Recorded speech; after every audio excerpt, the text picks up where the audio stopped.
Welcome to everyone. Welcome to today's video. In today's video, we are going to start rational number class 8 NCERT. The very first chapter, rational numbers. So, in rational number, there is only one exercise, and that is exercise 1.1. This is the exercise. 3 questions are there. But before start the exercise, let's understood what does it mean by rational number and what are the types of the rational numbers. Understood? Let's get started. Okay. As usual, I note down all the questions here. As you can see, I note down all the questions here. So first of all, let's see what is rational numbers.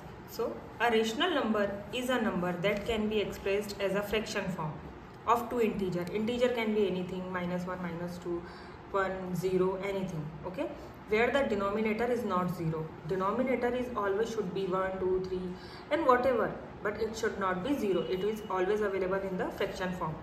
Type of properties, there are some types of properties in the rational numbers. इनको ध्यान से देखना है, क्योंकि जब आप इनको समझ पाएंगे तो ही आप ये एक्सरसाइज बहुत अच्छे से सॉल्व कर पाएंगे. फर्स्ट प्रॉपर्टी होती है multiplicative identity.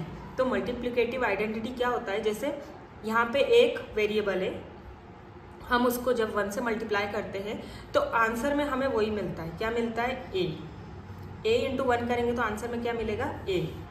Okay, it is mean which type of identity is multiplicative identity. When we multiply this number, at the answer we get the same number. Second है कम्यूनिटेटिव property. कम्यूनिटेटिव property में क्या होता है, a into B को हम b into ए भी लिख सकते हैं, क्योंकि अगर 3 इंटू 2 करेंगे तो 6 आएगा, और अगर 2 इंटू 3 करेंगे तब भी 6 आएगा. सेम आंसर सेम आएगा बोथ साइड. अगर वेरिएबल्स जो हैं वो बिल्कुल एग्जैक्टली इक्वल है तो हम उनको अपोजिट साइड लिख सकते हैं, नो प्रॉब्लम. तो इस टाइप की प्रॉपर्टी होती है कम्यूनिटेटिव प्रॉपर्टी. थर्ड होती है multiplicative property. It is already discussed actually. Okay, let's see. In this property, suppose यहाँ पे एक नंबर है और इसके हम रेसिप्रोकल नंबर से हम इसको मल्टीप्लाई कर रहे हैं. जैसे a का जो इनवर्स नंबर होगा वो क्या होगा? 1/n. तो हम a इंटू 1/n करेंगे तो a से a कट हो जाएगा, लास्ट में क्या बचेगा? यहाँ पे सिर्फ 1 बचेगा. तो ऐसा नंबर जिसको कट करने के बाद हमारा आंसर 1 आता है, मतलब हम जब जैसे 2 है, 2 इंटू 1/2 करेंगे तो 2 से 2 कैंसिल हो जाएगा और आंसर क्या बचेगा? 1. तो इस तरह की प्रॉपर्टी ये होती है. नेक्स्ट है एसोसिएटिव प्रॉपर्टी. एसोसिएटिव प्रॉपर्टी में ये होता है ग्रुपिंग. जैसे a इंटू बी ग्रुप में है, ब्रैकेट में है, इंटू सी. अगर हम यहाँ पे a की वैल्यू 2 रखें और यहाँ पे 2 2 जा 4 और यहाँ पे रखें 3, तो 4 3 जा 12. अब यहाँ पे भी 2 रखें और 2 रखें तो 2 2 जा 4 और यहाँ पे 3 रखें तो 4 3 जा 12. तो अगर हम यहाँ पे a इंटू बी ब्रैकेट में है तो हम इक्वल में वैल्यू सेम है तो हम b इंटू सी भी ब्रैकेट में ले सकते हैं, कोई प्रॉब्लम नहीं है. तो इस तरह की प्रॉपर्टी को हम बोलते हैं एसोसिएटिव प्रॉपर्टी.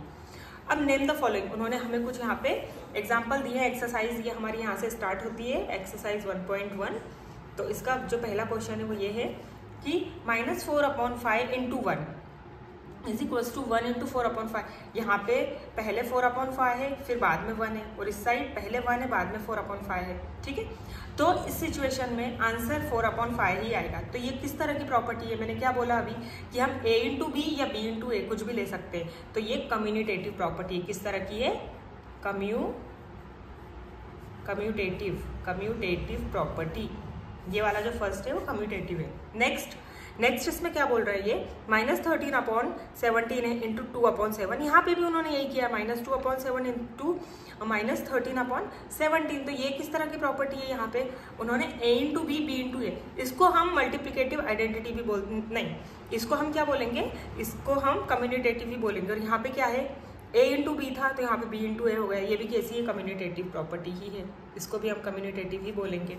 अब नेक्स्ट है हमारा 19/29. इसका इनवर्स क्या होगा?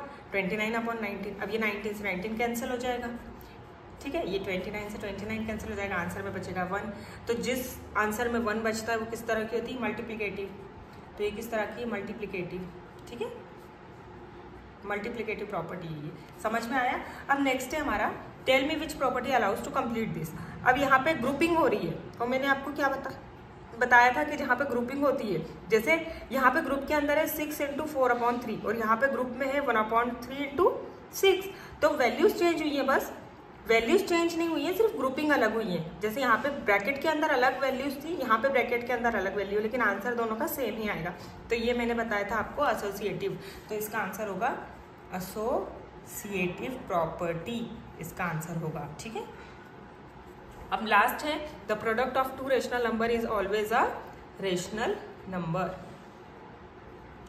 जब दो रेशनल नंबर का प्रोडक्ट करते हैं तो तीसरा जो आंसर आता है वो रेशनल नंबर ही होता है। ठीक है, तो ये हमारी 1.1 एक्सरसाइज यहाँ पे कंप्लीट हुई है। आप इसकी प्रैक्टिस कीजिए अच्छे से, और आई होप कि आपको मेरी वीडियो अच्छी लगी होगी। If you like my video then please like it and please do subscribe my channel. If you have any concern doubt then please ask me in the comment section. I will definitely reply of your comment in the comment section. In next video we will do the next chapter, next chapter number 2. Till then, see you, tata, bye bye.